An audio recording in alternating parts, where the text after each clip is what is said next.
Yeah, so we got Cowboy Talk. We got the start of the Olympics. It's going to begin on Friday. We also Yeah. have the talk of the, the mayor and of course the investors group wanting to go ahead and finally move forward building a stadium downtown for Missions baseball. Well, where's that at? That's something that I've been keeping an eye on, and it's an article that came out. I think it was a couple days ago. I believe it came out like a Tuesday or something like that, Monday. It was on the Express News. They haven't really been talking much about it, but I mean, I found some information in regards to it, so we'll get into that. Because the thing is that Nelson Wolff Stadium, it's aging out. I mean, It was built way back in the 90s, and it's not up to standards by today's minor league baseball terms. So there's a new stadium that needs to be built. So we got some things we can get into. Good morning, Sith. He says he's here first. He's got his tickets for Deadpool and Wolverine today. Good for you, man. Oh, nice. That's right. This is good morning from the Keldon Johnson basketball camp. Well, good morning, sir. Hope you're enjoying yourself.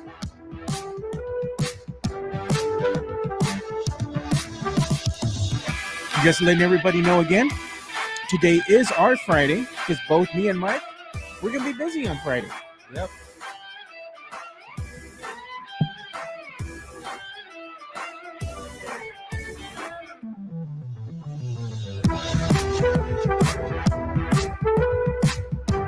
Yeah, I've always already seen some videos that they had of the Cowboys training camp.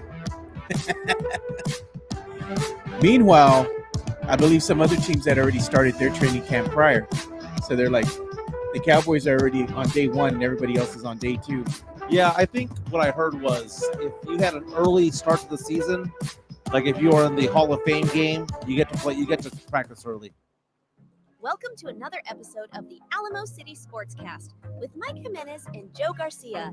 Make sure to subscribe and hit that like button. Join the discussion as we broadcast live from beautiful West San Antonio. And remember to tip your hosts as it helps the show grow. What up, what up, what up? My name's Mike Jimenez. That's Joe Garcia. This is the Alamo City Sportscast coming at you from the west side of San Antonio. Big show as always. We're going to go for about an hour 15, hour and a half. As Joe mentioned during the pre-show, this is our Friday, if you will. I know it's Thursday, but no show tomorrow. I'll be in Houston working. Joe has vacation time, so we'll be back on Monday. But again, last show of the week. Thank you so much. Let's make it a good one. We have already lots of people already in our mentions right now on our YouTube stream. We have Sith Elias. We have Garrett coming in from the Netherlands, Jason Garcia, Chris Gonzalez. Very, very nice. Good morning to everybody out there. We're going to be talking lots of sports, a lot of pop culture, nostalgic things. I know pop culture is big because a big premiere in Hollywood this weekend.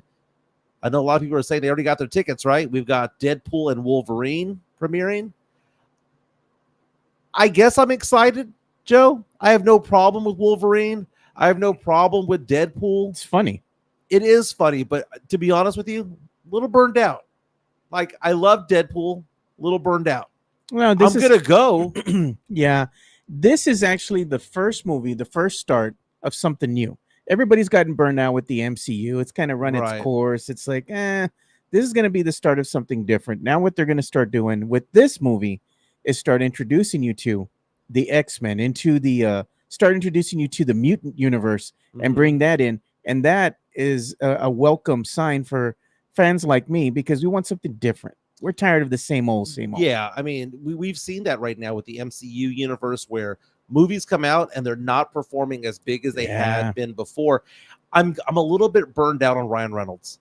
I've enjoyed Ryan Reynolds from the get-go, from when he was in the movie Waiting back in the day. Waiting's a classic, dude. It's a great, welcome to Thunderdome, bitch. Yeah. Great line. Loved Ryan Reynolds, dude. Van Wilder was great. Even like Free Guy, which came out a couple of years ago, was really, really good. Just Friends was a great Ryan Reynolds movie. I'm a big Ryan Reynolds fan. Obviously Deadpool, but I need him to go away for 2 or 3 years, man.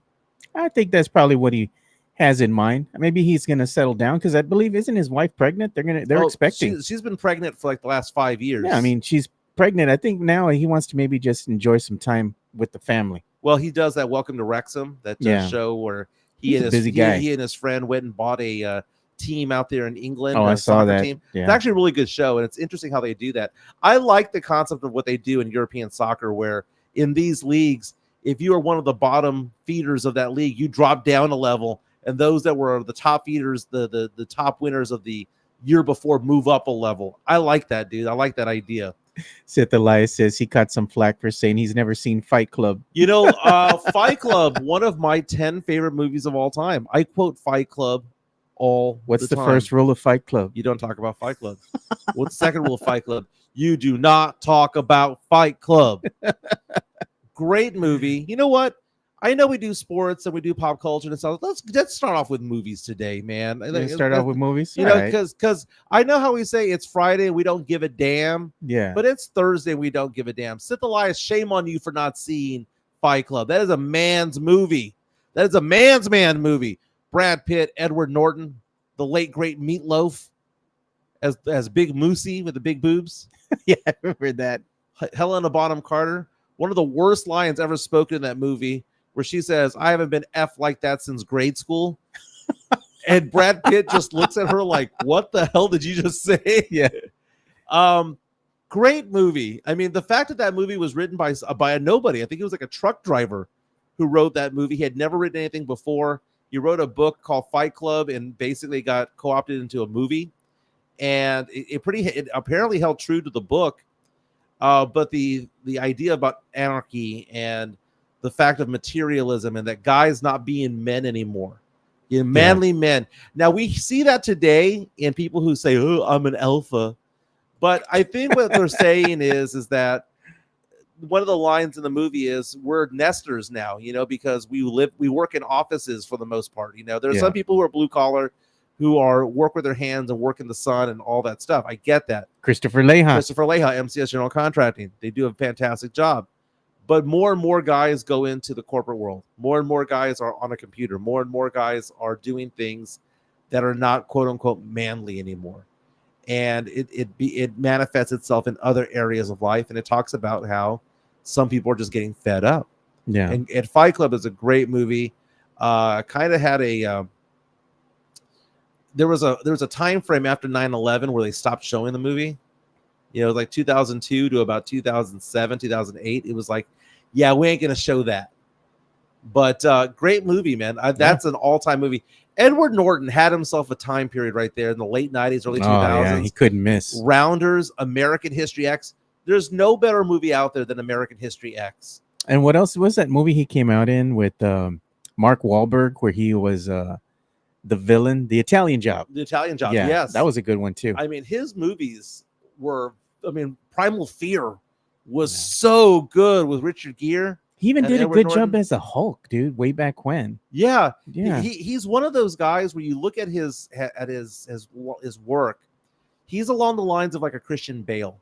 He's Great along the actor. line, you know what I'm saying? Where Daniel Day-Lewis, where they're an actor's actor. Yeah. But he's also considered to be a big prick. Yeah. In Hollywood, just like Christian Bale. Yeah. Where it's like where they basically say, "I don't want to take direction." They're the LeBron James of movies. It's like prima donnas. Yeah, we can direct better than the director, right? Yeah. Also, I'll let you know too. We also going to have a fan of ours join us today at 10:30.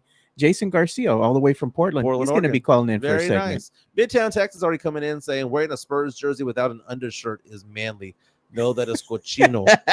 Chris Gonzalez saying Fight Club is a C movie. You take that back. Oh man, come on. And then the next line that we've got coming in saying we are being tamed these days, according to JHNSB. I mean, that's kind of the gist of the movie.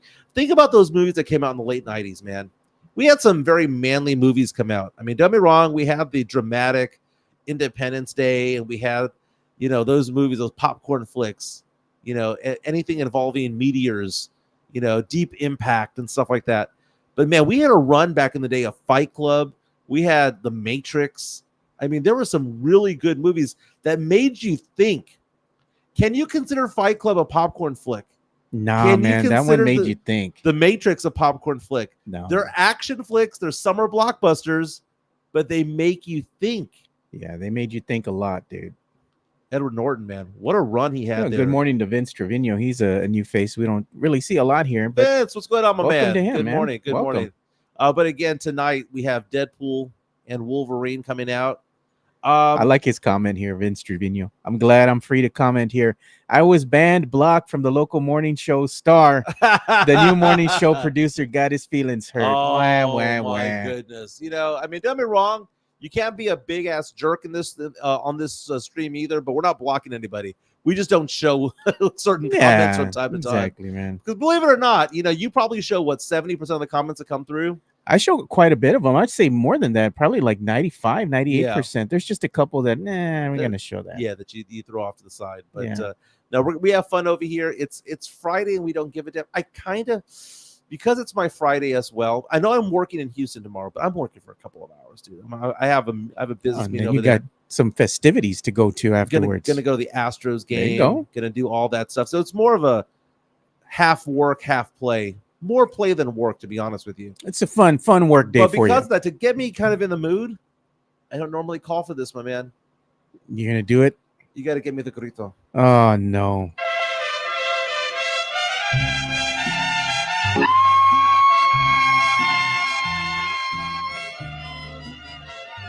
Wait for it. Wait for it.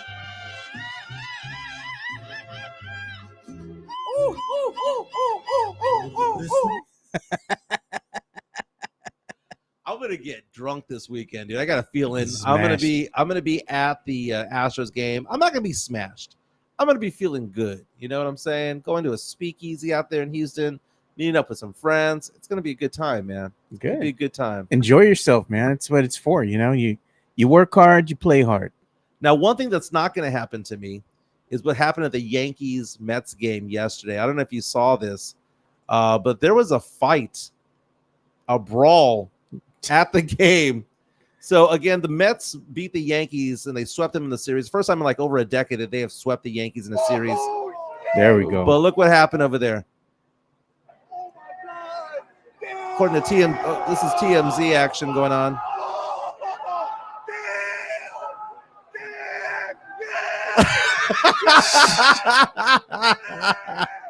Woo. Yankee fans apparently pissed off that their team got swept. The Yankees, by the way, were playing 700 ball to start the season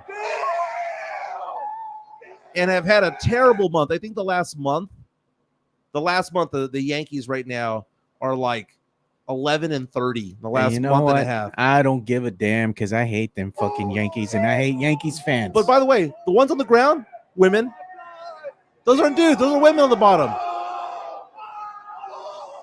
If only the Yankee players showed as much fight. Yeah, maybe they'd have a better record. Now, that's not only what happened. Again, this is thanks to TMZ. That not only happened there, but there was violence, if you will, at a Dodgers Red Sox game. I saw this one. I'm just tell me. man. Now, this one right here, I gotta we'll block off two that. screen. Here we go. So this was a couple of ladies going at each other, and a drink gets tossed. No, yeah, the one lady in the pink hat tossed her drink at the guy, and the guy threw his drink back, and then a fight ensued. This is classy, man. I mean, I've seen this at NFL games. I've gone to Cowboy games. I've never seen a fight at a Saints game. I've been to a handful of Saints games, never seen a fight there. But whenever I see the Cowboys play, I've seen fights. Right? Oh, yeah, man. You see that at Eagles games as well. So the Giants, basically, if you're in the NFC East, you're the douchebag of the NFL. Yeah. And the sad thing is that you got fans fighting fans of the same. They're rooting for the same team. I know, it's like cowboy on cowboy violence. Yeah. But what's funny about it is that this is now going to baseball. Baseball. Yeah, man. Baseball. Like, when did we see fights in baseball?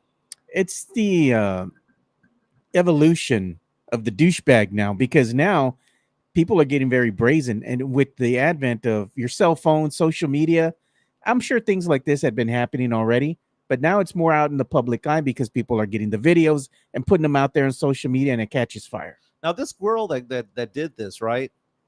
I mean, she's a hottie, and whatever she threw at that guy was maybe an ounce of something. But that still, girl threw the whole. That guy threw the whole. Now, come on, if a girl did that to you, are you throwing a beer at her? I'm probably not, because I'm not gonna be fighting no female. Yeah, I'll be like, just get her out of here, man. Or if like she's with her boyfriend, I'd be like, just get your girl out of here, dude. Now I can't find the video. Some of the Because I'm not gonna lie, I've been on the other side of that too. Yeah. Because I mean, we've gone out before, you know, in the past, maybe in my younger years with the wife, and it's always the women that start the fight. It's not It's the always men. the men. Mario Cavazos reaches out and says, at Saints games, they just exchange gumbo and crawfish recipes. I like that, man. It's funny, you know, Sith bringing up the fact that Cowboy fans whoop up on other Cowboy fans. Sam Salinas, the douchebaggery is on full display. It is. Now, there was a video that I saw online. If you can go to 2 Box, by the way, if we can go to 2 Box on this. I saw this video, and I got to find it, but I thought it was hysterical. It was a guy that got pissed off about a woman who was blocking a parking spot at a store. Have you ever seen that before? Where someone just sits in the parking lot, sits in a spot waiting for their friend. They're on their phone waiting for their friend to come by, and they're holding their spot. And he nudged her out of the way. And my friend Mike was laughing so hard at this because he did that when we were at LSU. We went to go visit my daughter at LSU. We went to go to a tailgate, right? And we didn't want to pay parking for Tiger Stadium because it was so, you know, it's so expensive. $100 or something stupid. Yeah, and you go to the tailgate and it's hard to get out. But there's certain parking at the school that you can park if you can get it, if you're lucky enough to get it. Yeah. We found a parking spot at a place called Chimes, which is like a nice hangout party bar restaurant out there, but you're allowed to park there. And this woman is there on the phone talking to like her friend going, I found you a spot. And my friend Mike was pissed because we were there for 5 or 6 minutes looking for a parking spot. And this woman was basically all but laying down. Oh, they run her over, dude. Get out of here. My friend drove 1 mile an hour, and she's there hitting the top of the hood, driving 1 mile an hour. Move out the way. Move out the way, because, you know, DMX style, because he was like, this is a parking lot. Can't hold spots. Can't hold spots. And she got all pissed off, and she was all hitting the hood. And it's like, okay, if maybe if that guy was 20, 30 seconds away, but we circled that parking lot 2 or 3 times, 5 or 6 minutes can't be doing that. No, screw that. I mean, if they were right behind you, it would have been a different story. You know, the car was right behind you or something, but no. And my friend Mike tells her, you're hot, but you're not that hot. Oh, God. People are asking the question, Sam Salinas, did you see the video of the Haktua girl singing a song for her grandma that explains what Haktua means? Oh, God. Haktua girl, you know what? I don't get tired of her because she's making her money, dude. She's making her rounds. She's out and about doing her thing. She's making money. She is now, by the way, you can now buy a Haktua card. Did you know that? God. $100. $100, an autographed baseball card, if you will, of her. And it's just basically, here it is. That's dumb, man. Her 15 minutes are up already, dude. Is it really? Look, here it is. And it says, I love Pookie, signed Haley. $100. Her 5 minutes are up, bro. Dude, think about this, dude. Let's say that she gets 75% of this money, right? Yeah. Let's say that it's a 70-30 split. Let's say it's a 50-50 split. You think they're selling 20 of these? Because if they're selling 20 of these, she's making $1,000 a day off of this. And then she had, you know, took photographs with Hulk Hogan and whatnot. I saw that, man. The Hulk tour. But you know what? She came out at some type of concert or something. They brought her up on stage. Right. They introduced her. Dead silence, dude. People are just like. You think the 15 minutes are up? Her 15 minutes. When you bring her up on stage and people aren't all, yeah, it's the Hawk to a girl, getting all excited for her, and it's just dead silence, that's a sign, dude, man. She's going to be with Whitney Cummings, the comedian who, by the way, I saw over at the LOL Comedy Club here in San Antonio. Whitney Cummings is going to have her on her podcast. So that's the weird thing. Is that, look, here's a photo of them on Instagram yesterday. Oh, look. You have it? I did. There it is. It says Haktua's realness is on the podcast next week. Yeah. Haley Welch is in. They got her a week too late. They got her a week too late. You're telling me that nobody cares anymore? Nobody gives a damn. I was at La Cantera, the shops of La Cantera. You know, it's a nice outdoor mall. It's been around for a couple of decades. Saw a guy wearing a shirt saying Haktua. Oh, man. Spit on that thing. That's what we call culture vultures, bro. They're all over the place, man. Look at this. Sith Elias says, They brought out the Haktua girl to hype up an artist at a festival, and the crowd completely ignored her. Well, That's exactly what I'm depends saying. on the crowd, dude. She needs to hang out with the NASCAR type of people, dude. I don't think she's gonna fly in LA or New York, although she has been to both places recently. Just go to SEC country, dude. Hawk to a girl in Tennessee will be big. Kentucky, West Virginia, that area, South Carolina. If it was a Confederate state, Hawk to a girl should just stay there because that's her people, baby. That's her people. And they get off to that crap. Oh man, that's right. Mario Cavazos. He says, didn't a pendejo on Fox News call Kamala the original Haktua? Yeah, Yeah, they did. Bad taste, man. Dude, I mean, the racism and misogyny of that station comes out in All a the flash. time, bro. They don't even hide it. And then then the question is, well, I mean, that wasn't racist. No, it was racist. It was poor, man. I was talking to a friend of mine the other day because they were referring to her as, and I'm not telling you who to vote for or against, right? But they're referring to her as the DEI hire, right? The diversity hire, right? Somebody who was an attorney general and a U.S. senator who became vice president was the DEI. If there was a DEI hire, you could say that Trump being a reality star was the DEI hire, right? But here's the thing. I told my friend that you do realize that is either a racist or a sexist comment to make. Yeah. And he was like, "No, man, I'm just trying to point out." And I'm like, "Look at me, man. You're my friend. I love you. You're one of my very, very good friends. I've known you for 15 years. You're a white guy. Will you ever be called a DEI hire?" Well, no. So what is it called when only a white guy can say that? And it reminds me of that Family Guy episode where they were talking about like shades of racism. Yeah. And it has like different colors. Like there's black, and then there's beige, and there's brown, there's yellow, and it's like levels of racism. Yeah. There is veiled racism in society, and it's like, well, no, that's not what I meant. Well, that's the way it came out. and I told him, I said, what if I, as a Latino, in 2019, I was Lincoln Financial Sales Manager of the Year nationwide for my company. I got an award. One of the first things I said when I was up there was, I'm one of 2 brown guys in this room. Yeah.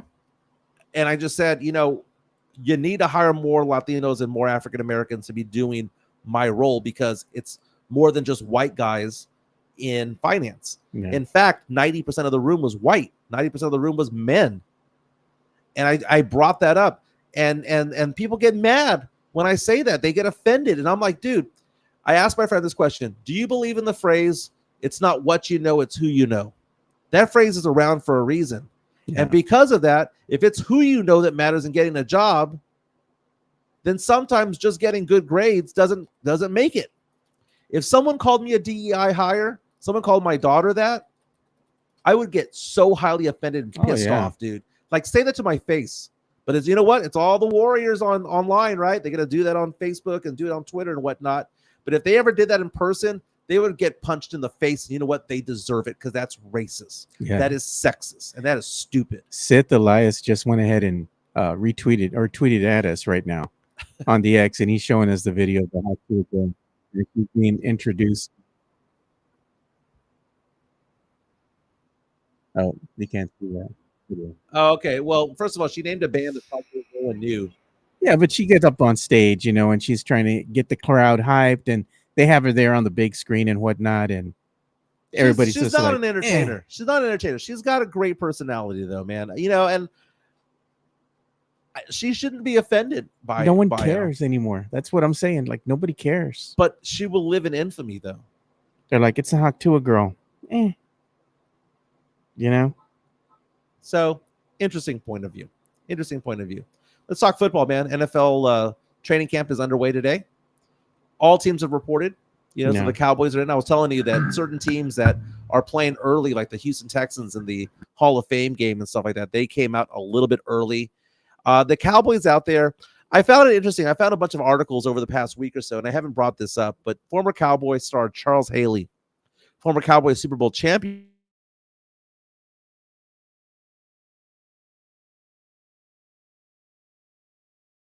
up and at him, all the FS1 shows, all the FanDuel shows, and has been out there talking about Jerry Jones.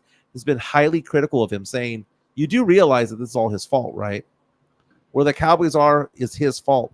He was going off and saying that you do realize that if the Cowboys don't sign Dak to a deal now, that price tag is probably going to reach $70 million in about 2 or 3 seasons.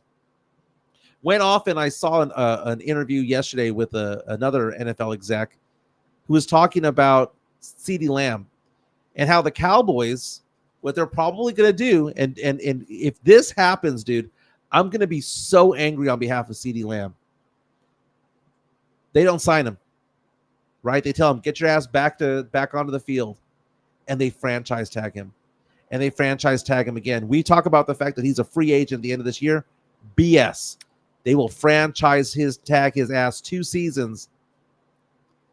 And what the Cowboys are doing is they're telling other free agents that we don't want you, that we're not going to take care of you, because that's what they do. If they do that to CeeDee Lamb, Cowboys aren't going to win anything for the next 10 or 15 years, because free agents, beyond the free agents, the agents, the Rich Pauls of the world, are going to look at that and say, you don't want to sign with the Cowboys. Here's what they're going to do. They're going to chew you up and spit you out. They're going to sign you. They're going to sign you. And then then they're going to franchise tag you if you become a star. And that's just how they do business. And then when you do become a free agent, they're going to lowball your ass. That is the Cowboys' way right now.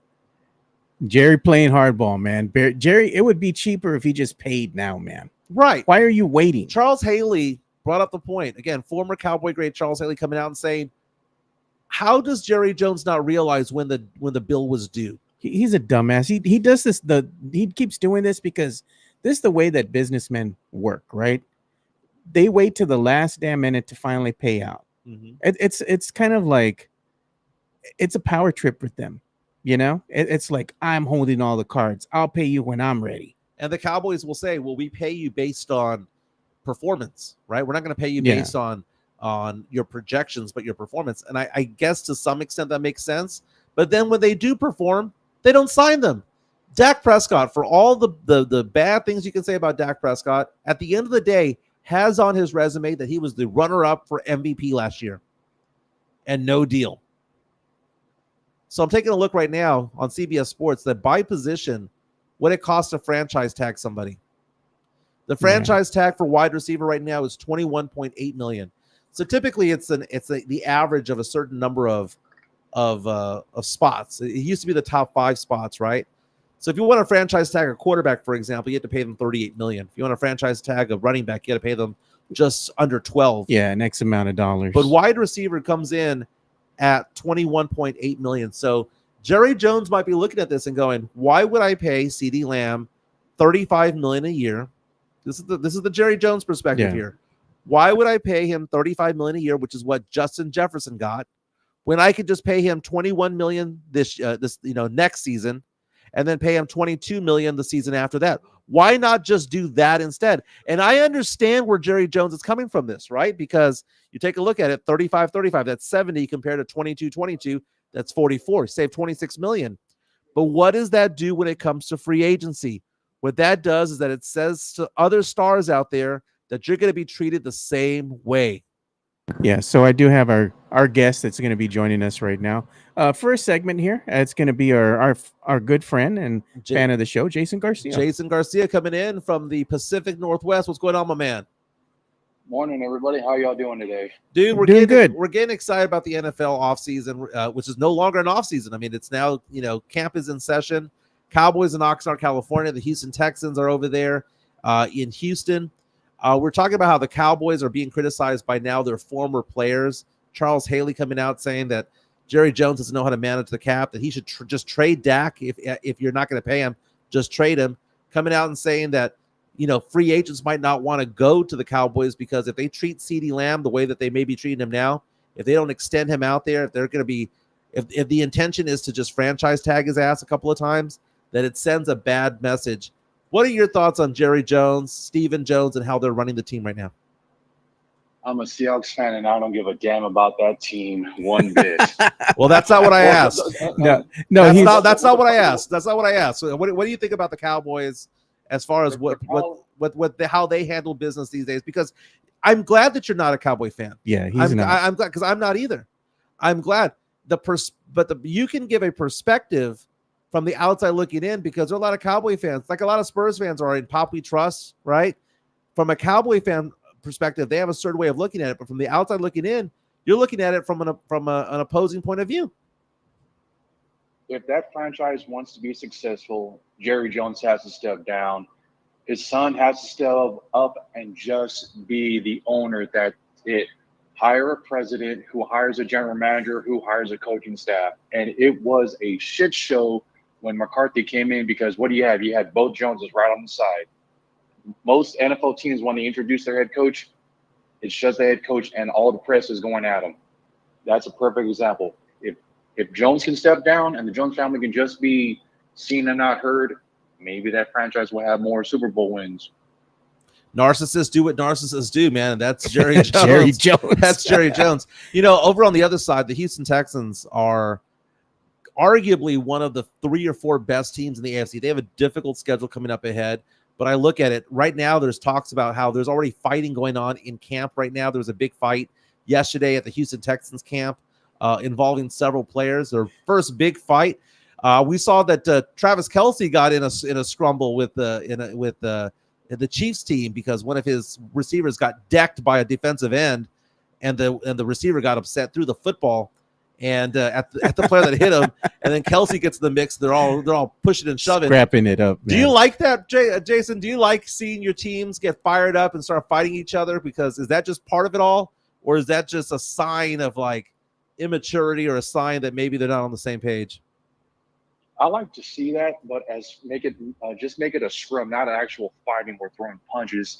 It just means that the veterans are stepping up and saying, "Hey, this is the direction that we're going to go in," and they're telling the free agents and they're telling the rookies, "This is the direction that we want to go in to win games, to win that play, so we can eventually get into the playoffs and have a chance to fight for that Super Bowl." So here's the fight. I'm showing this on. Are you showing it? I'm going to show this on screen. This is Kadarius Toney, the wide receiver on the right hand side, getting the ball. They're just going through motions. George Kalfanakis comes in and just decks his ass, just sends him in the next week. The receiver gets up and just immediately throws the ball. Meantime, Travis Kelce comes running in, gets all pissed off about it all. But, that was a monster hit. What the hell is going on? Why would you do that to your own teammate? Maybe he don't like the guy, dude. Look at this. Boom. Get you some, boy. Just give him a little love tap. Yeah. That's it. I don't know if that's a love tap, but if you want to put it that way, I'll let you put it that way. But Tony was upset because, he got launched. Yeah, he did, man. Yeah, I guess the thing is, you really don't want to get your players injured in practice, and that's probably why they're like, hey, you got to take it easy, man. Yeah. So I get the gist of it, but you want them to go ahead and start practicing, really start hitting each other. Because the thing is, when you're in practice like that, you get tired of beating up on each other. Mm-hmm. And then finally, when you get a preseason game, you're like, man, here comes some fresh meat. We've been beating up each other, for the last couple of weeks. Now we finally get to put hands on somebody. But it just started. Hey, man, they're already throwing haymakers at each other. You can't tell a lion not to hunt. Yeah. Come on. Hey, but I'd ask you a question because Jason is a big Seahawks fan. So the Seahawks actually have been Michael's sleeper team. They were his sleeper team last season. Right. So they're your dark horse. So by the way, I'm looking at USA Today's Mm-hmm. predictions right now. They just released that earlier this week of their predictions for this upcoming season. The NFC West, they have the Seahawks coming in last, my man. They got them coming in 5-12, and it says, quote, new coaches, new playbook, new culture, and hardly any guarantees that their roster currently fits the philosophies of Michael McDonald, who's now the youngest head coach in the league. Jason, are you coming into this season as a Seahawks fan excited, or are you kind of thinking to yourself, this is a rebuild, retool season, we're going to just get our feet wet? I'm excited. I want to see what the new head coach is going to do, because even when I was down in San Antonio watching the Seahawks with the San Antonio 12s, it's like us fans were predicting the plays that Coach Carroll was going to call, and we were right 95% of the time. But hopefully, with this new head coach, I mean, he's going to bring in a lot of energy. Yes, there's going to be a lot of retooling, and yes, he was the Ravens defensive coordinator, but I think he's going to focus on the defense, trying to get that better, and let the offense do their thing and help them get better. I know with the with a couple of draft picks, maybe we should. I say we finish maybe middle of the pack, or second or third place, and we in the West. You know, our biggest problem is right now the Niners. Every now and then the Rams will come up and bite us in the ass, and then the Cardinals, where they're just this little bird, we can just knock the hell out of them whenever. So I'll say my Seahawks will finish second. How many wins? I don't know. Like I said, the AFC West is one of the toughest divisions. So the predictions, according to USA Today, which came out this week, Nate Davis was the one who wrote this. He has, with the NFC West, he has San Francisco winning the division at 13-4. By the way, Brandon Ayuk did report to camp. So Brandon Ayuk has been requesting a trade. He's been requesting a bigger deal. There are reports out there that the Niners are looking at getting rid of him. The fact of the matter is that he's a really good receiver, but it's just one of those things where he's not the only thing there, right? Because you have Deebo Samuel, you have Christian McCaffrey, you have George Kittle. He's a very, very good player, but he's very, very replaceable as well. So he could be a star someplace else, but he's having a hard time getting star money. But he did show up to camp yesterday, so he did not hold out like CeeDee Lamb did. But right now, according to USA Today, they believe that the Niners will go 13-4. They believe the Rams will go 10-7. The Cardinals rebuilding, but they have Marvin Harrison Jr. now, right? So they have the Cardinals going 7-10, and the Seahawks 5-12. Other divisions, NFC South, the prediction is that Atlanta would win the division. Atlanta with Kirk Cousins now at the helm at quarterback, going 9-8.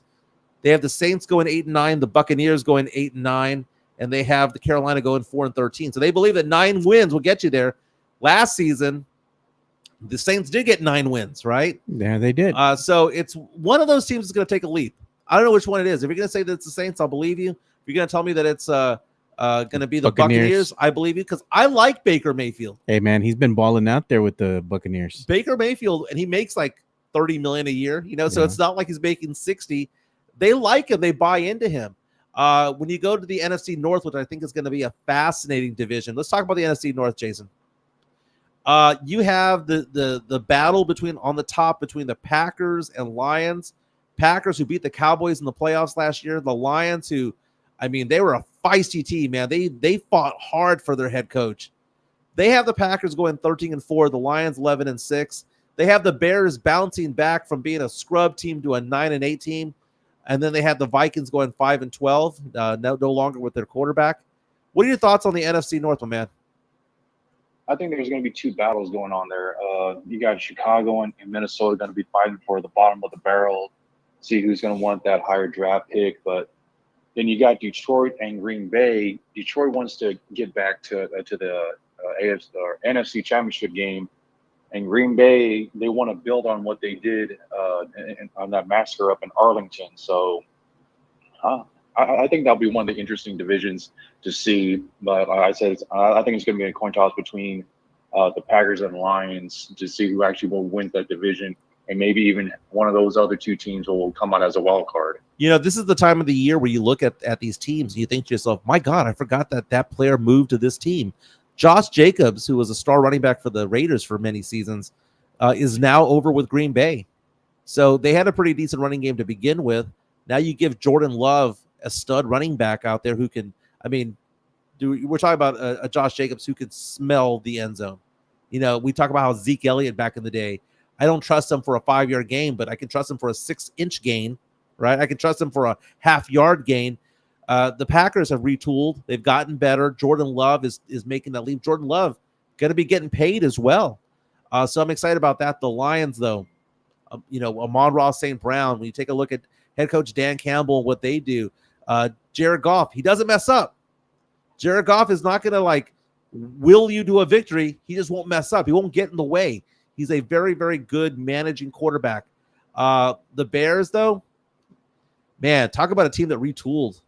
They're giving Caleb Williams some big time help around at wide receiver, and then they brought in Montez Sweat, take him away from the Eagles. I'm going to go ahead and say that the Lions win the division, but I think it's going to go down to the final stretch. I think Green Bay will come in second. What I found interesting was the NFC East, because USA Today is predicting that the Philadelphia Eagles win this division with a 10-7 record. Eagles are a better team than the Cowboys right now because they have more weapons, and they keep drafting people on the defensive end that went to the University of Georgia. The difference is, though, no Jason Kelce at center. That's going to be a big, big deal because Kelce, I mean, he anchored that offensive line. He was always there. He was, and the tush push and all of that stuff was on Jason Kelce, right? But what I found interesting, they add Saquon Barkley. They brought back C.J. Gardner-Johnson. They have weapons all around with A.J. Brown. They have more weapons, but they have the Cowboys going 8-9. Joe, I'm going to ask you this question, Yeah. Joe. 8-9, a prediction for the Cowboys after going back-to-back seasons 12-5. Because I tell you what, if you had asked me this question before I started reading this article, I would have agreed with you that 8-9 was the record that the Cowboys are destined for. They're an 8-9 team. As currently constructed, they sure are. I don't see them actually doing much. I mean, they might beat some of these, mediocre teams, but when it comes to beating good teams and they have a tougher schedule like they do this season, they're going to fold, man. Right now, the depth chart for the Dallas Cowboys, according to ESPN, running back committee of Zeke Elliott as RB1, Rico Dowdle as RB2, and Deuce Vaughn at RB3. As of right now, because CeeDee Lamb is not in the building, their best receivers on the field right now at camp are Brandon Cooks and Jalen Tolbert and Kavontae Turpin. Maybe 8-9's being generous, dude. Where are we getting? Where are those 8 coming from? Yeah, I mean, beyond CeeDee Lamb, I mean, who are you going to throw the ball to? Yeah. You got nobody. Jason, you think Dak Prescott's worth $60 million? Maybe 63 cents, maybe $63. And no offense to Dak Prescott, I mean he is a good quarterback. It's just that if he had the right coaching staff, which again goes to McCarthy, which he can't pick his own coaching staff because the Jones wants their people in there. But think about it this way: McCarthy did well with the California boy that's playing for the Jets now. He did well with him in Green Bay. If McCarthy had the same kind of staff in Dallas, I mean, we're not talking about the Cowboys being above or below 500. We're talking about the Cowboys literally being up there with the Eagles and maybe even competing for the Eagles in a championship game. But they're a rock and a hard place when it comes to it. I mean, if they go out there and they sign him for $60 million, dude, I get it, man. You're an irrelevant team if you don't have a franchise quarterback, but you're also a team that's not going to win a Super Bowl if you have a guy making $60 million who can't get you over the hump. I mean, if you're going to pay Mahomes getting $60 million, I get it. Josh Allen, I get it. Joe Burrow, I get it. But when you see Trevor Lawrence get 55, when you see Dak Prescott get potentially 60, that's where it doesn't make sense. So I can see why the Cowboys might be second guessing this and reloading. What I'm afraid of, again, I've mentioned this early in the show, I'm afraid the Cowboys are going to go out there and mess around with CeeDee Lamb and go, well, we'll pay you at the end of the year. Well, we couldn't come to terms. We're going to franchise tag you, because they can franchise tag his ass for 2 seasons at $45 million instead of paying him $70 million, and they're going to justify it. They're going to come out and say, hey, man, we just couldn't take care of him. The finances weren't there. We couldn't take care of him. And they might do this exact same thing to Micah Parsons. And at that point, man, I look at free agents. If I was a free agent, if I was an agent of a big-name player, I'd be like, you do not go there. They do not take care of their players. Jerry Jones, man. How long has it been since they were in a conference championship? 1996? Break out the VHS tapes. 1996. I was still in high school. I was failing out of sack at that time. Oh, God. What were you saying, Jason? You actually what? I actually went through 20 years in the military, and the Cowboys still haven't won shit. They haven't won shit. That's hilarious, dude. 20 years in the military, Cowboys still ain't won nothing. I don't even think that they've won, what do you call it? Their conference game. Right. They still haven't even been there. Yeah, they haven't even been to the conference, not even to the conference championship.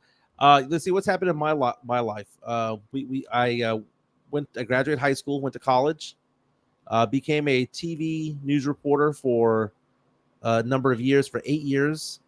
Was in finance for 19 years now. Got married for 6, divorced, married for 12, divorced.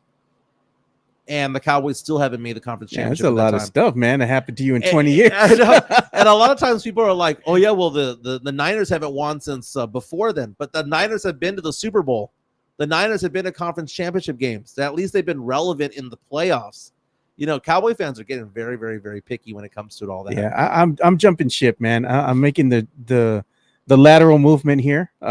Play, should I say, Jason? So I'm going from being a Cowboy fan to now having a Sancha team in the Houston Texans. I do like the Seahawks, so I'm going to be keeping an eye on them. Lots of comments coming in. Cowboy fans, according to Jesse A, says the Cowboys are in trouble if Zeke is RB1. Oh, yeah, man, no doubt. Hanover Fist says JJ, Jerry Jones, will fold on CD Lamb.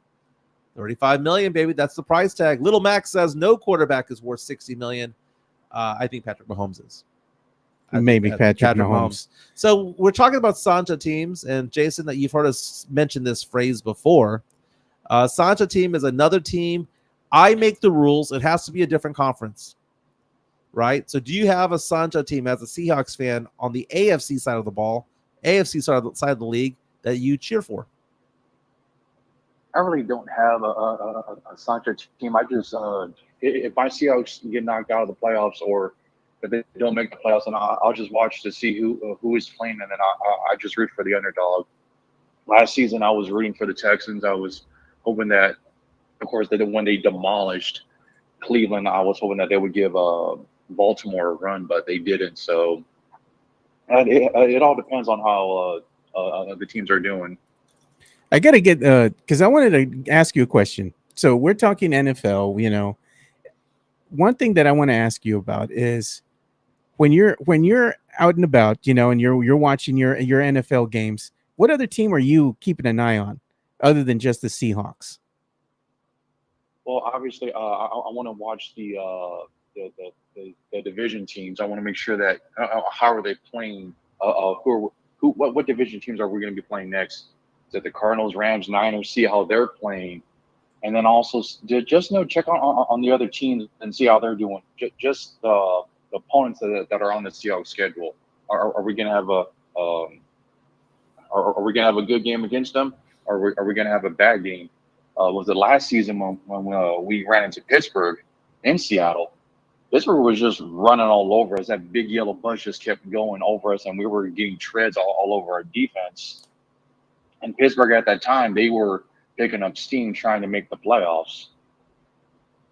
Yeah, so I wanted to call. We're going to start winding down the NFL talk, because one thing that I wanted to do is I wanted to go ahead and ask Jason some things here. Well, we're real fast. I'm looking at the DraftKings.com sportsbook. Show it. I'm looking at their odds of who's going to win certain awards.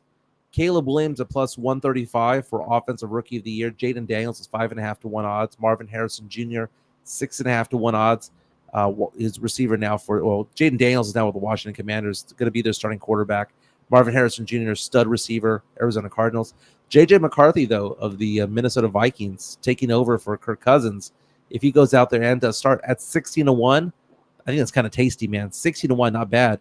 Defensive Rookie of the Year, they believe Dallas Turner will be the leader. MVP, though, Patrick Mahomes at almost 5 to 1 odds. 5 to 1? Patrick Mahomes? I'll take it. CJ Stroud with the second best odds at 8.5 to 1.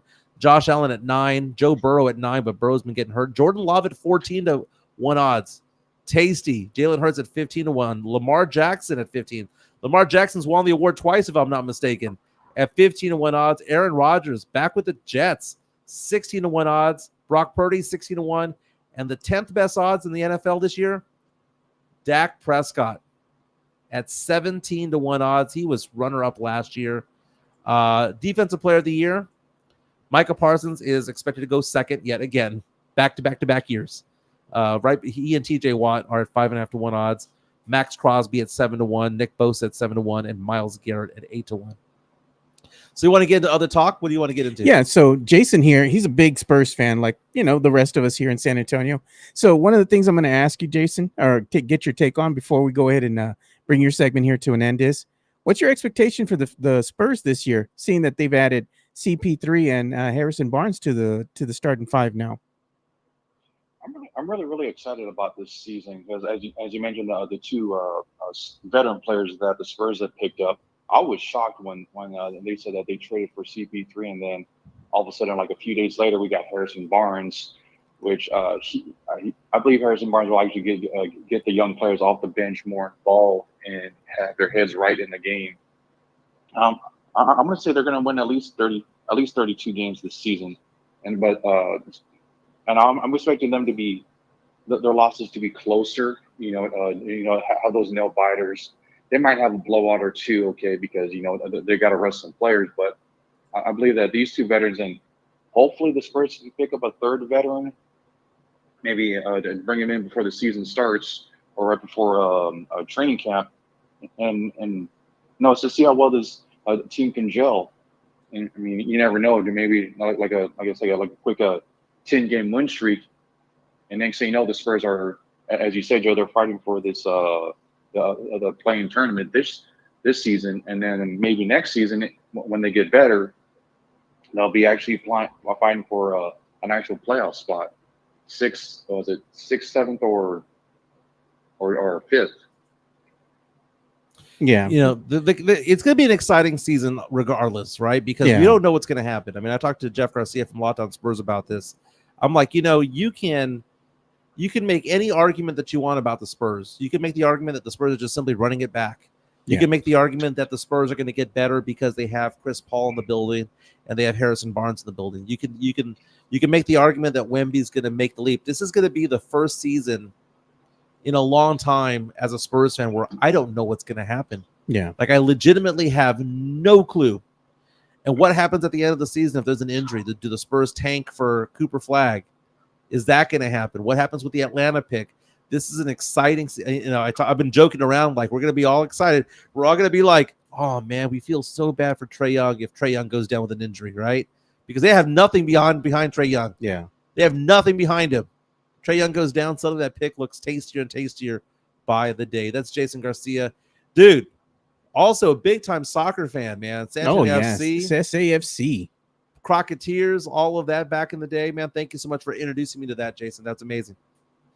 No problem.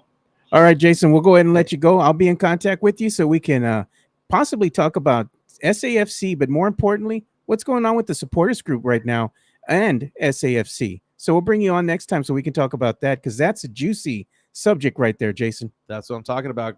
Jason, thank you so All much, right, man. Great job. Mike, Joe, have a good day. All right, thanks. Great job, my man. Let's give some love to Jeff Garcia from Locked On Spurs and Ken. So we were just talking about daily content when it comes to your San Antonio Spurs because, 5,000 subscribers can't be wrong, man. He's doing a fantastic job. Yep. Locked On Spurs is your daily Spurs podcast hosted by Jeff Garcia, the lead Spurs writer for Ken's 5 San Antonio. Jeff has a healthy plethora of guests all the time on the Locked On Spurs podcast. You can also follow Jeff on Threads at Jeff G Ken's 5 SA. You can also follow Jeff on Twitter at Jeff G Spurs Zone. So make sure you go ahead and give Jeff a follow not only on Threads and Twitter, but also on YouTube at youtube.com/@Locked On Spurs. This is where you're going to be able to find the replay of the Locked On Spurs podcast. Make sure to like, subscribe, and share. And I'll be the guest tomorrow, I believe, on Nice. Locked On Spurs. We'll be talking about Stephon Castle, player comparisons. We're also taking messages and questions from the listeners and followers and subscribers of Locked On Spurs. Again, you can follow Jeff Garcia on Kens5.com and on Twitter and Threads at Jeff G Spurs Zone. He has a story today. Apparently, a musician created a new song dedicated to Victor Wembanyama. Yeah. On top of that, Wemby did an interview where he called it a dream come true to be playing for Team France. So you can read all about it on Kens5.com, or you can link to it on Twitter, X, if you will, Threads at Jeff G Spurs Zone. Yeah, so the article that he wrote here about the Wemby song, Yeah. that's something that our friends Rudy Campos Jr. and Shemaya on the beat, as he's known on the X, actually created. So make sure you go and check that out, and also go and give him some love. Very nice, very nice.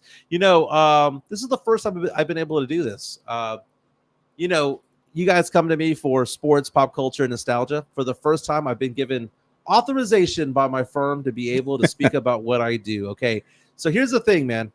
I do this podcast for fun, but during the day, I do investments and I do insurances, talking about life insurance, disability insurance, long-term care. This is my way of saying that I appreciate everything that goes on with this podcast and things like that. But the only way this podcast survives is two things. One is we need subscribers and we need dedicated, loyal viewers of this podcast. The second thing that we need is to make sure that my business is still afloat. Yep. When I was at San Antonio Sports Star, I was able to juggle both.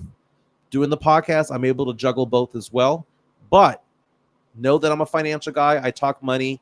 So old 401ks, questions about retirement, questions about life insurance, disability, need help with your benefits at work, try to figure things out. That's my personal cell right there. That's 210-508-0369. 210-508-0369. Shoot me a text. Let me know if you want any conversations about anything you've got going on financially. It is confidential. No one knows other than me when it comes to your finances. Again, I deal with a lot of investment accounts, a lot of retirement accounts, a lot of insurance questions. Give me a call. We can make it happen. 210-508-0369. All right. So one of the things that we're going to talk about now that we've kind of mentioned Spurs, we talked about them a little bit. It was funny to me because I just finished seeing this pop up on social media here. And it looks like Dennis Rodman is starting to call somebody out here. Yeah. And I thought it was funny because former Spur, Dennis Rodman, right? Mm-hmm. So he's out here, I saw this on Legion Hoops, and he's saying Dennis Rodman on if Steve Kerr ever gave the impression that he'd become a great coach in the NBA. And this is what Dennis Rodman said. He ain't coaching. Shh. He said he's just sitting there watching them kids shoot. Kerr ain't doing a damn thing. You watch Team USA and you're asking yourself the question, well, what's going on? The problem is he can't adjust. Well, the problem is he has a bunch of superstars out there. Exactly. And there's only one ball. Yeah. There's only one ball. And essentially what they're doing at the end of the games is giving the ball to LeBron and go, LeBron, go play hero ball and go do what you do. And that's basically it. The number of people who are coming out there and the lineups that he's putting out there, the best players out there are Derek White and Drew Holiday because they play team ball.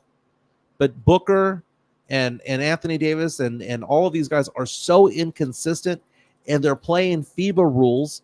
Their travels are being called. The ball literally is different than what they play at home. It's a different game. That's why Patty Mills, by the way, is a superstar in FIBA as opposed to a superstar in the NBA because he plays. It's a different game. It's a different game.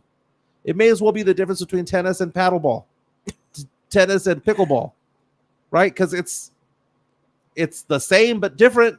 Yeah, it's funny to me though how everybody will go ahead and they lift Kerr up like he's some type of god almost in the NBA realm. But when you're looking at this, the team that he inherited is Mark Jackson's team. Yeah, he has nothing but really bona fide stars on there at the time that he inherited the team. Mm-hmm. That's when you had Klay Thompson, Steph Curry. They were at the Splash Brothers. They were at their pinnacle. They got Draymond. They had Draymond. They had Iguodala. They had all those guys there. They had nothing but stars. And that was, it's very similar to how John Gruden took Tony Dungy's team to the Super Bowl and won in 2003. Yeah.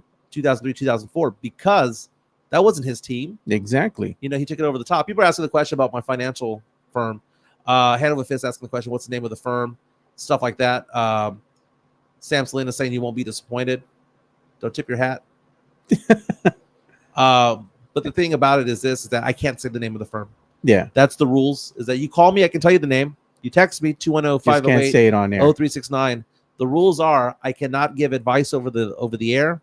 I cannot name a product over the air, and I cannot name the company that I work for. I can just say what I do, and then you have to reach out to me if you have any questions. So yeah, you got an endorsement right now from Sam Salinas. He says, I'm telling you boys, go to Mike for your financial planning needs. You won't be disappointed. I didn't say it. He said it. So it's still within the rules. Yeah, and look at Sith Elias was saying the same thing I did just a little while ago about sweep the league, in the Wemby song. So make sure, like I said, you give him some love. Yeah, and the thing with this Steve Kerr talk, we're talking about coaches that have inherited teams and gone on to win championships. Right. Can you go ahead and say that Steve Kerr, if he's put on another team, being the coach that everybody makes him out to be, can go ahead and build a team from scratch and take that team to the promised land? No. And there's certain coaches for certain types of players. Yeah. Certain types of situations. Famously, Larry Brown, former Spurs head coach, was the guy that could take an underdeveloped team and make them into a respectable team. He could take a crappy team and make them respectable. A crappy team and make them a playoff team. He wasn't going to be taking you to the finals all the time. He wasn't that guy. He didn't manage the egos. The ones that managed the egos were like Pat Riley and Phil Jackson. They managed egos, right? They could have corralled in the Jordan and corralled in the LeBron James and the Magic Johnsons of the world because they were able to manage their ego and get them onto the field. No different than Jimmy Johnson in the NFL with the Cowboys back in the day. But there are other teams, there are other coaches out there that turn good teams great. Yeah. And that's where Popovich resides. Popovich, you take a good team. Like, I think Pop could take a Boston Celtics team to the finals. I think Pop could take a New York Knicks team to the finals. What about a Philly team? Great. A Philly team. Yeah. I think he can do that. What I have questioned Pop, especially at his age, in his mid-70s, is being the guy that take a back-to-back 22-win team, even with a phenom in Victor Wembanyama, to a 50-win team. Yeah, what's going to happen? What's going to end up happening is the Spurs are going to go off and win 36 games this year, right? That's the over-under, 35.5. That's the over-under of what DraftKings and the casinos say is what the Spurs are going to be looking at, right? They nailed it on the head last year. They said 22 last year. What did they say this year? Was it 32 or 35? 35.5. Okay. So let's say the Spurs do that, get 35, 36 wins. That is still would be season number 6 in a row of a losing record. And then we're going to have this debate here 12 months from now about you're going to have on one side people going, dude, we've had 2 years of Wemby and Chris Paul's no longer here because it's the 1-year deal. And we've lost 6 in a row. Pop has had 6 losing seasons in a row. This is the debate we're going to have 12 months from now. And then you have the other side going, yeah, but we went from 22 to 36 wins, so we should give him another try. In Pop, we trust. And that's going to be what? Near the end of Victor Wembanyama's rookie contract. And who have you surrounded him with? It'll be halfway through. How many? And at that point, the argument should be, who have you surrounded him with as far as talent to keep him here? And not only that, but to, let's say, instill the winning culture. Right. Because that's the thing that I've been very afraid of over the course of the Spurs losing is building a losing culture, not a winning culture.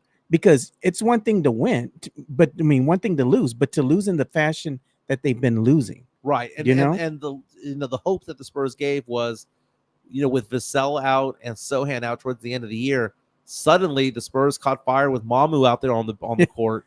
A bunch of scrubs. And they brought him back in, and Wemby started playing like a top 15 player. Little Mac reaches out to us on our YouTube stream and says, I've never been this excited about a team predicted to be under 500. Oh, look at that. And this is the thing, too. This is the argument that we're going to have again this season.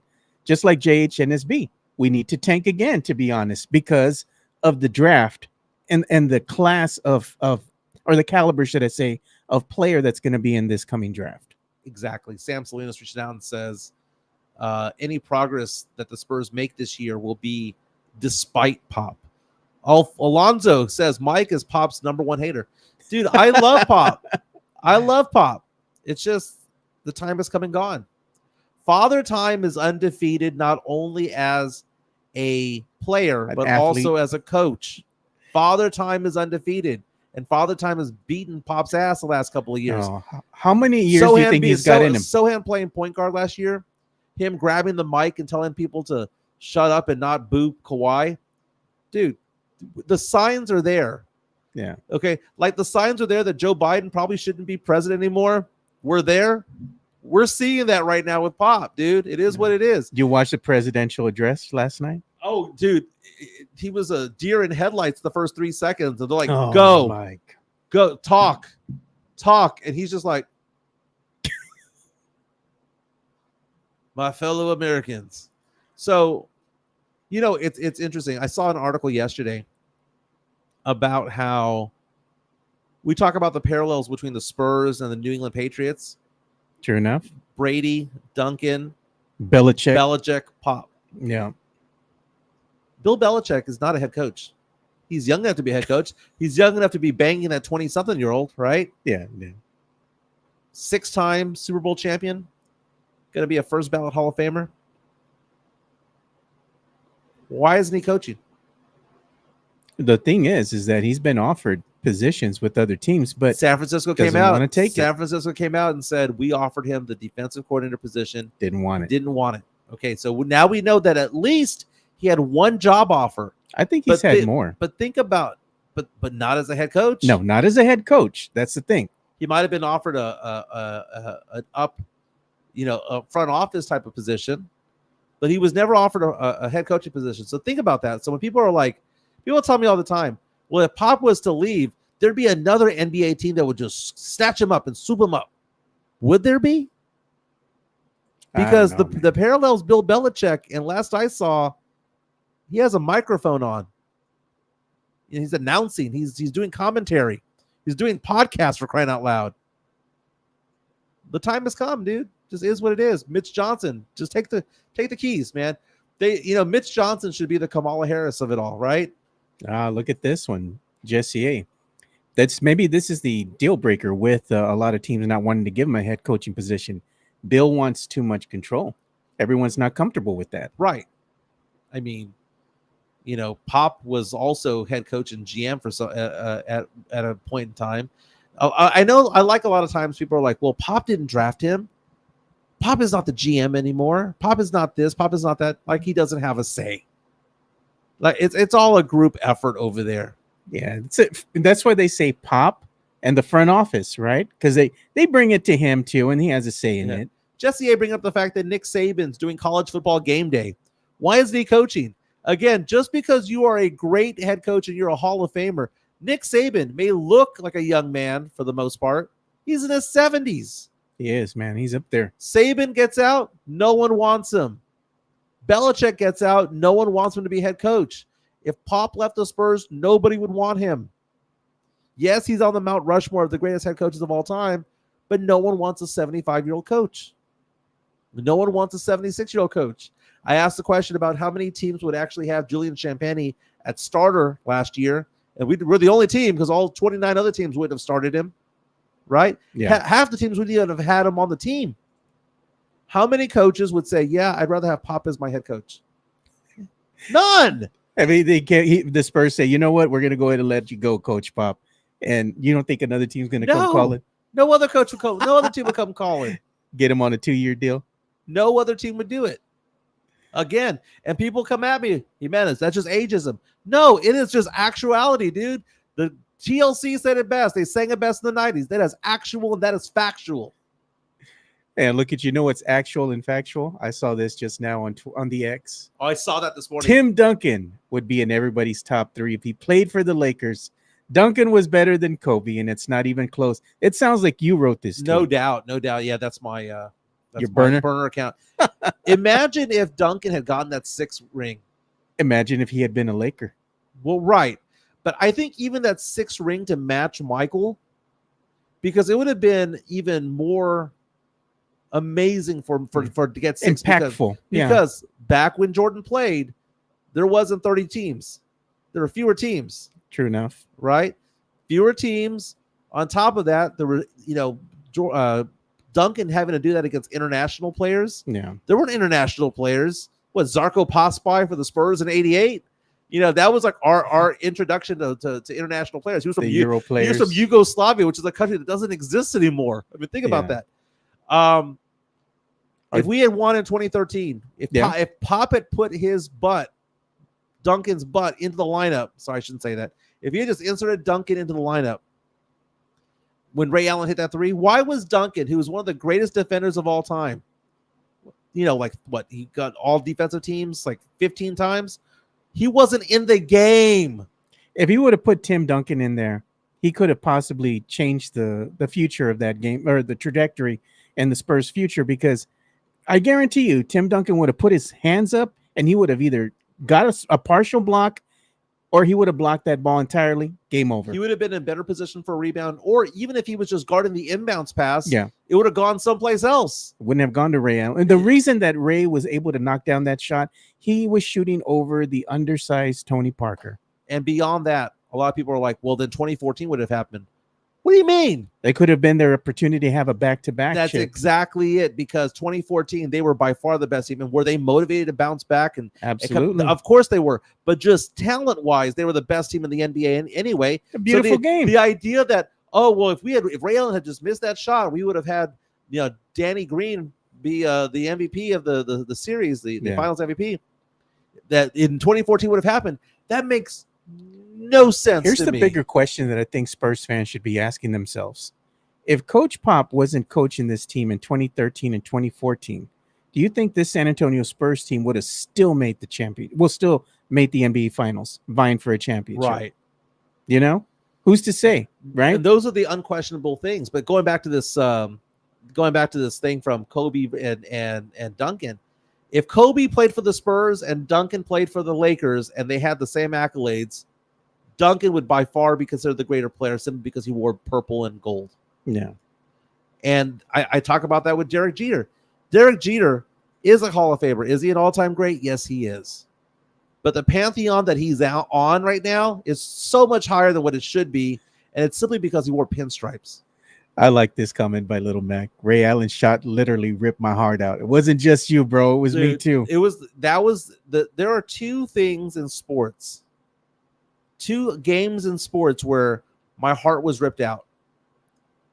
Ray Allen knocking down that three, and as an Oilers fan when we lost to the Bills after being up 35-3. And I watched that whole game. The reaction I had was the same. You know what I did? I went for a walk. So when that happened to the Oilers when I was a young teenager in high school, I think I was 15. You're but a lad. 15, 16 years old. And when that happened in 2013, when I was, in my mid-30s, same reaction. I went outside and I took a walk and I cried. Oh. There was another thing that I wanted to talk about too, since we're talking about, NBA, nostalgia, so to speak, with the San Antonio Spurs. I thought this was interesting. So ESPN's top 25 players of the 21st century, they're talking about NBA players. Okay. And this is what they have on there. Number 4, Tim Duncan. Number 2, Kobe Bryant. I mean, Kobe Bryant, the best 42% shooter of all time, effective field goal shooting of 48% for a career. The most overrated player in the NBA of all time is Kobe Bryant. And look at who else they have here in the top 25. Manu Ginobili, Kawhi Leonard, and Tony Parker. LeBron being number 1, and I know a lot of Spurs fans are out there going, well, it's got to be Tim. It's got to be Tim. No, it's LeBron. LeBron, the longevity, may not have as many rings, but the longevity, the most points of all time. I mean, making all-star teams and all NBA teams in his 40s. And how many times did he go to the finals, dude? We haven't seen a player like this since Kareem, right? Who, by the way, I consider to be the greatest player of all time. I believe Kareem is. But does Kawhi Leonard deserve to be in the top 25? Kawhi Leonard deserves to be. Where's he at? Kawhi Leonard? Wait, don't tell me. Kawhi Leonard in the 2000s, right? Okay, I haven't seen the list because it's small print, right? Yeah. So let me go off the top of my head, right? I'll not show it to you right now. Okay, so I would put on the top 10 include LeBron, Duncan, Kobe, Nowitzki, Jokic, Giannis, Kyrie, Steph. I'm going to have those 8, and I'm going to throw out Dwayne Wade and Shaq. Okay. Who do they have? All right. This is where they have Kawhi Leonard. Kawhi Leonard is listed at number 16. That's about right. You really think he's in the top 25? He's the first ballot Hall of Famer. Kawhi Leonard. He is. He is a basketball mercenary, dude. I mean, okay, first of all, But he's not the thing with that I have, the gripe that I have with him is he's not a full-time NBA player. He's a part-time player. he's got 2 chips, baby. He's got That Toronto chip should have been San Antonio's, man, if he would have stayed here. But it was just not meant to be. Remember, let me see here. Remember that play that he had? I mean, you know, when you talk about the greatest players, the greatest plays of all time, let's go back in time. This was This is as good. games. All right, games. let's take a look. This is courtesy of TNT. See if I lower this a little bit. This is Let's mute the audio because they'll come back for it. okay. The 76ers against the Toronto Raptors, Game 7. This is to go to the NBA Finals, if I'm not mistaken. Got Jimmy Butler playing for Philadelphia. This got Kawhi Leonard into the Hall of Fame. This play right here. And we're showing this play right here. This was a handful of years ago. This was after he left the Spurs. Spurs traded him to Toronto. He gets a chip with Toronto, but it's this play right here that just elevates him into a Hall of Famer. The fadeaway and the bounce in, the friendly roll, and seeing Joel Embiid just basically cry. Toronto win that series. He broke his heart. Broke his heart. Kawhi, you cannot tell the story of the NBA without this type of play. Kawhi Leonard became a Hall of Famer on this play. He was already a Finals MVP with the Spurs. Goes out there, does this, wins another championship, wins one with Danny Green for crying out loud, former Spur Danny Green. Kawhi Leonard is a top 20 player of the 2000s. Ben Simmons, what happened to Ben Simmons, dude? He fell off, man. That dude is just he's damaged goods now, man. I don't know, man. I don't know if I put Kawhi in my top 25. He has to be. I don't know, man. 2-time Finals MVP. Let's I see mean, how many Finals MVPs have two and have two? I'll give you an example of this. Terrell Davis, right? Terrell Davis played for the Denver Broncos, right? Didn't play a lot of games, but he was Super Bowl champion multiple times, and he led his team to the Super Bowl. Yeah. It's one of those things where you can't tell the story. He won it twice. He's Finals MVP twice. On a team that had Tim Duncan. On a team that had Manu Ginobili and had Tony Parker. Kawhi Leonard was Finals MVP. Yeah, he's just Manu Ginobili is at 17, so they got Kawhi Leonard higher than Ginobili, and Tony Parker still in the list at 21. Draymond Green is there at 22. Jesse A coming out saying he's all right, maybe 26. Exactly. Let that hate flow through you, brother. You know what? I'm going to look up NBA Hall of Fame probability. Okay. This is I check this out every once in a while. This is according to basketballreference.com. The odds of somebody making the Hall of Fame, right? Yeah. And some of these are already Hall of Famers. Let me look at existing players. So current players. It says active players are in bold, right? They give LeBron James. The analytics have LeBron James as the second best player of all time. Okay. I won't argue with that. They have Kareem at 1. They have Jordan at 3. Are you going to argue with that? Kareem at 1? No, that's who I believe is 1. I mean, yeah. They have Jordan at 3. They have Russell at 4. They have Kobe at 5. Stupid. They have Wilt at 6, Duncan at 7, Shaq at 8, Havlicek at 9, and Oscar Robertson at 10. Okay, so here's the odds, right? So these are players who are not in the Hall of Fame right now, but they're current players in the NBA, and the odds of them making it. They have LeBron James as having a 100% chance of making the Hall of Fame. Oh, no doubt he's going to be in there. They have Kevin Durant as a 100% chance of making the Hall of Fame. They have Chris Paul as a 100% chance of making the Hall of Fame. Spurs legend, Chris Paul. Okay. They have Steph Curry at 100% chance of making the Hall of Fame. James Harden at 99.9% chance of making the Hall of Fame. Russell Westbrook, 99.3. Anthony Davis, 99.6. Now we get away from the 99s because they have Dame Lillard at 98.7. Okay. Giannis at 98.7. Nikola Jokic at 98.1. Paul George at 97.8. So these are players who they say are not only going to make the Hall of Fame, these are more likely either first or second ballot Hall of Famers. Kyrie Irving at 93.4. And there's Kawhi Leonard. As of right now, that if Kawhi Leonard walked off the court right now and never played a game ever again, would have a 91.3% chance of making the Hall.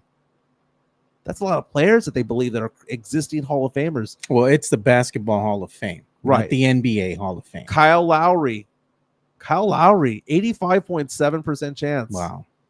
Draymond Green, 76. How about this one?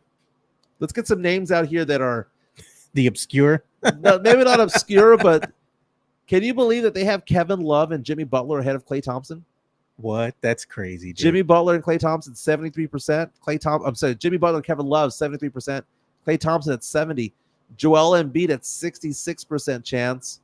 DeMar DeRozan, 46% chance of being a Hall of Famer. Can add to his point total, do something. Luka Doncic, as of right now, that if he was to exit the league at age 25 right now, would have a 41% chance of making the Hall. Jeez. Other names out there, Jason Tatum at 32%, John Wall at 32%, but they're adding, well, Tatum's adding to his accolades and is going to get higher. Rudy Gobert, Defensive Player of the Year, been around for a while. Yeah. Just a 25% chance. Karl Anthony Towns, 23%. Al Horford, 24% chance. Donovan Mitchell, 12% chance. Derrick Rose, 10% chance. Trae Young, 9%. DeMontis Sabonis, 7%. Devin Booker, 5%. DeAndre Jordan, 4%. Bradley Beal, 3%. No Spurs on the list at 1% or higher.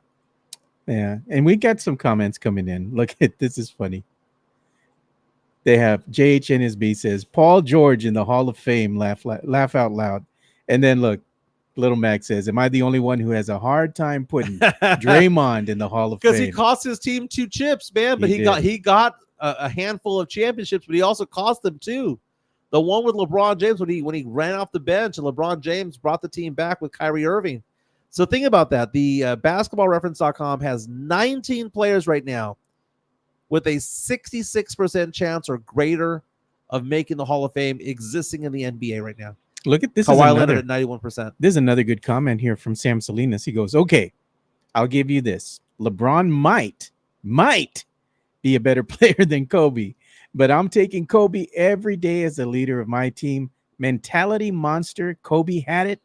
LeBron doesn't. Okay, what a big load of flying shit, dude. How many losing seasons did LeBron James have? How many? What, 1? His rookie year? With Cleveland? Yeah. How many did Kobe have? 6?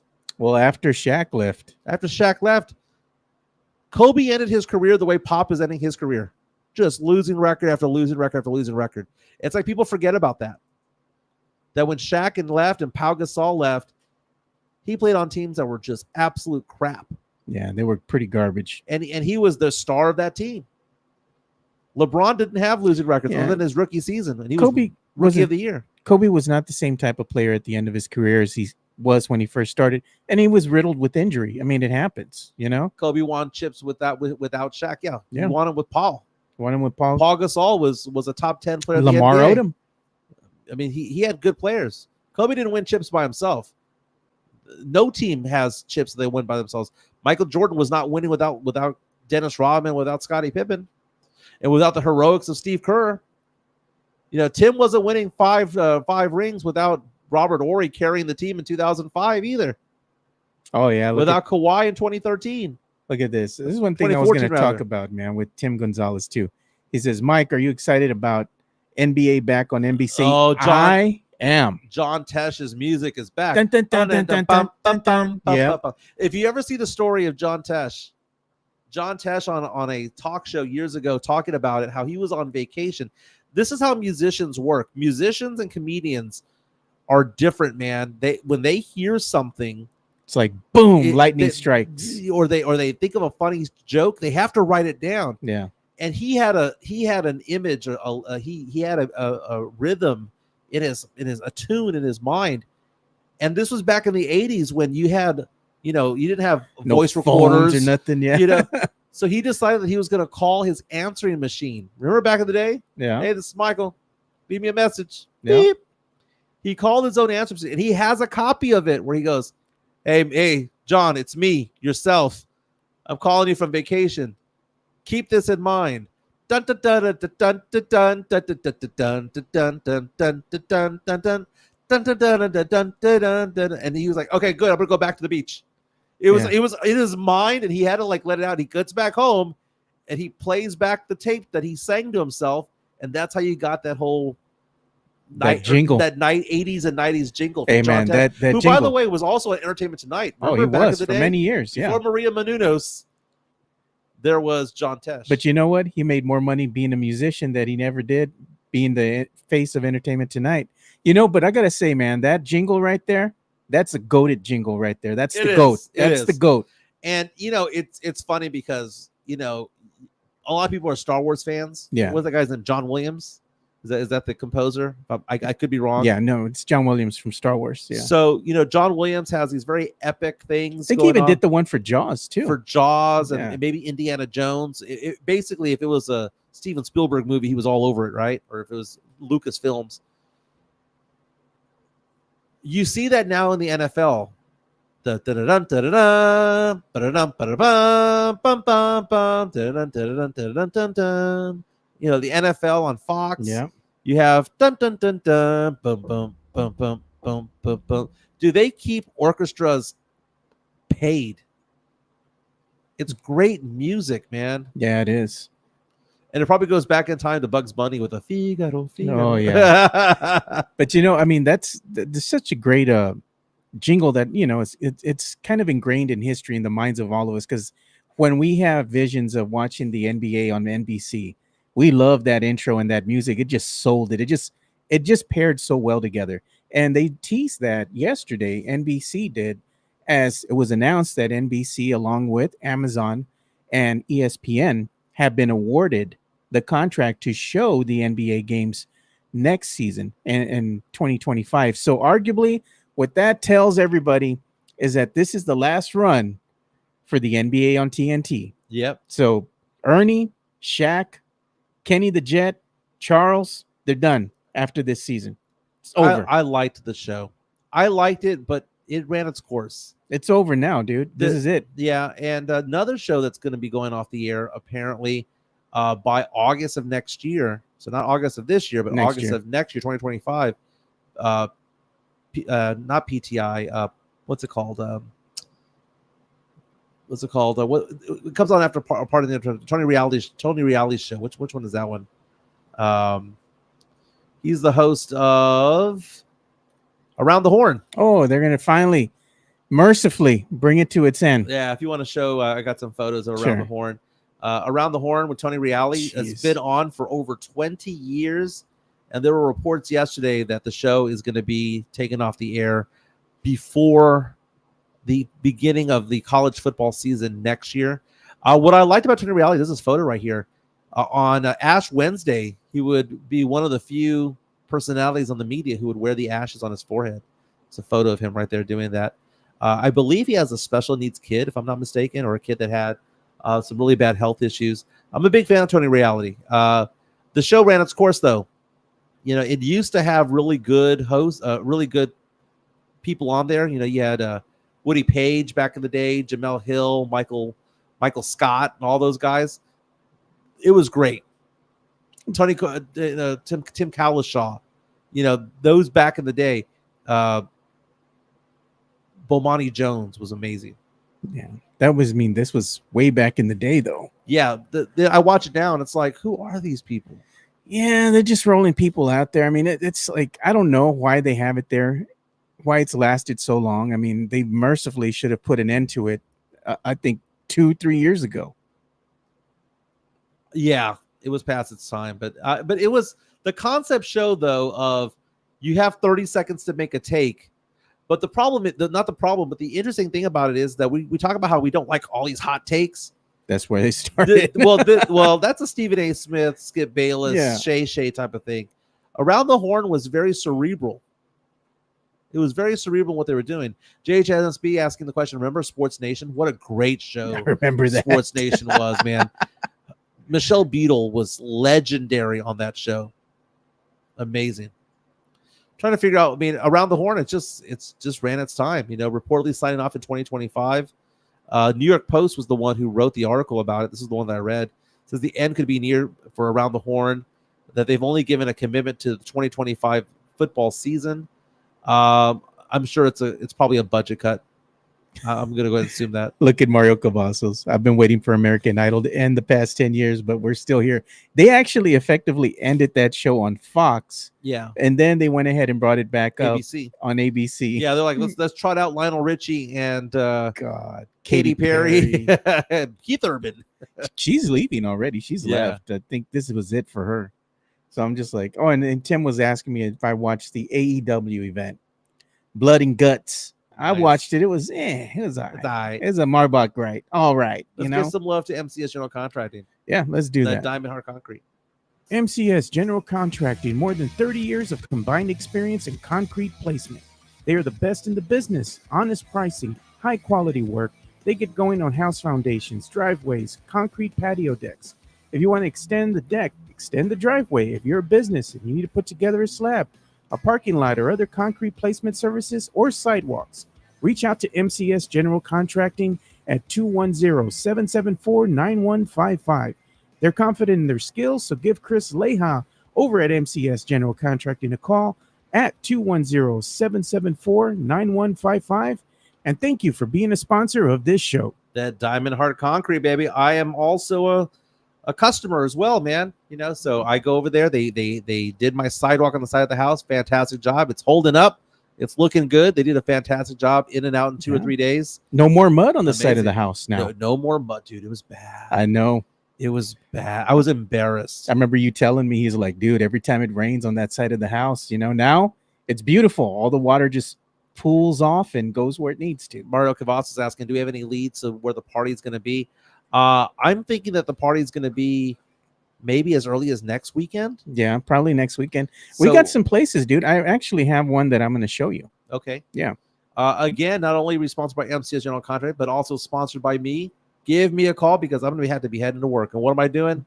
I'm helping people with insurance, life insurance, disability, retirement. Do you got those people that have those old 401ks out there? Yeah. Old IRAs, or maybe you have a financial guy that you don't like? To quote Serrano from Major League, bring that shit to me, man. Oh, and check it out. Have you been seeing the sponsor slideshow that's going on behind Mike right there? You can see Generation Duo is featured on there as well. It's a great show that's on the Alamo City Podcast Network, and you can go and check that out on our YouTube channel. It is hosted by the great Brandon Medina and Robbie Tejeda. Oh, I got to show this too, because this to me was funny as we start bringing the show to a close here. Look at this. Cocaine sharks worry Texas conservatives, because it says a study found that 12 out of 13 sharks tested off Brazil's coast had tested positive for cocaine. From what I hear, it's a hell of a drug, man. You add it to some sharks. That lady who got bitten on the leg and off the Texas coast, dude, I don't think I'll ever get in the ocean again, man. Oh, well, that have sharks. Can you imagine that? I'll get in the water in Jamaica. What's going on off the coast of Brazil? They're just throwing those big old bricks of cocaine, and these sharks are just coming to eat them. I mean, what's happening? But I mean, all the sharks are over there in Brazil are all pretty much hocked up on coke. They got those douchebag vibes. Everyone, it's been a fantastic day. It's been a fantastic week. Don't forget to like and subscribe. Again, no show tomorrow because I'm in Houston doing some work. Joe's on vacation. We'll be back on Monday. We'll have details on Monday of where we're going to have that party. We'll get it going. Let's try it for the 3rd of August, if not the 10th. We'll figure it out. But announcement will be made next week. Everyone have a fantastic day. Be safe out there. And I guess go Astros since I'm going to Minute Maid. Go Astros. First time ever. See ya. All right.